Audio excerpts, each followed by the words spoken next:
Nan nyo naman yan. Sa halagang 20 pesos, may ganito kagandang view ka na. Nakarating na nga pala kami dito sa Victory Peak. Kung may pictures pa kayo, paki-comment na din. Sabay-sabay natin balikan yung mga memories nyo dito. Especially memories nyo ng ex mo. Aray mo. Zap, ako nga pala si Les. Tara, samahan nyo ako sa bawat journey ng mga trip ko sa buhay. Naniniwala ako na we only live once, kaya gawin nating special at memorable ang ating bawat araw. Ano? G? G!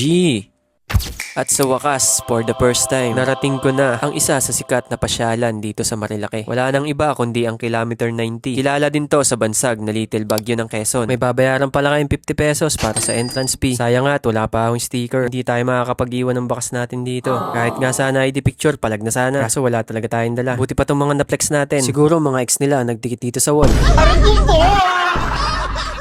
Umakyat na pala kami dito sa taas. Dito nga pala makikita yung view. Wala namang masyadong special. Pero mukhang under development pa din naman. Wala din masyadong tao nung pumunta kami. Siguro dahil medyo tanghali na to. Tsaka sobrang init din. Nagpicture-picture na lang kami dito sa view deck platform na to. Para kahit papaano naman may pang my day tayo. At eto nga yung fishing rod natin. Nakarating din ng Kilometer 90.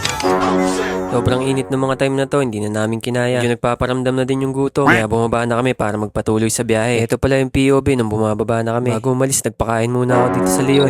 Tiger pala. Wala na, pang my day na. Sheesh! Dito na kami nakapananghalian sa Santa Maria, Laguna. Kanya-kanya muna kami. Pagkatapos kumain, nagpahinga lang kami ng konti. Tapos sibat na ulit. Gandaan lang dito sa nakainan namin. Wala kaming kasabay. Salamat pala sa may-ari nitong kainan na to. Sobrang accommodating. Napakamura pa ng mga pagkain nila. May libre pang mainit na sabaw. Tigas nga ng mukha ko. Milit pa ako ng isa. Wala ba namang almusal eh. Gutom na gutom yarn. Niligpit naman namin pinagkainan namin guys para naman makabawi si ate. Hindi na namin nahintay si ate para magpaalam. Mukhang may ginagawa siya sa loob. Sayang nga hindi ko siya na-picture. Para sana na-promote din natin yung business ni ate. Ang dami ko na kasing nakainang karinderya. Bibihira yung nag-i-entertain ng mga customer. Yung iba nakasimangot pa habang nagsiserve. Hayaan nyo guys, pag nakabalik ako ng Santa Maria, Laguna, papakilala ko sa inyo si ate. O-promote ko na din yung kainan niya. Napagpasyahan pala namin guys sa dumaan muna ng Pagsanhan, Laguna. Nasa palengke kasi yung utol ko. Magwa-water break lang kami doon, tas diretso na kami ng Mahayhay, Laguna para bisitahin ng Mahayhay Falls bago kami umuwi ng Atimonan, Quezon. At nakalapag na kami sa palengke ng Pagsanghan. Medyo natuwa yung kasama ko dito sa Alimango. Sobrang laki naman kasi. Ang sarap sana mag-food trip ng ganito. Kaya lang hindi natin afford. Panigurado, mahal ang kilo nito. Sa mga nakakapanood nito, huwag niyong gagayahin yung ginagawa ng kasama ko. Dahil panigurado, pag nasipit ka niyan, sa laki naman yan, makakapanghiram ka ng Adidas sa manukan.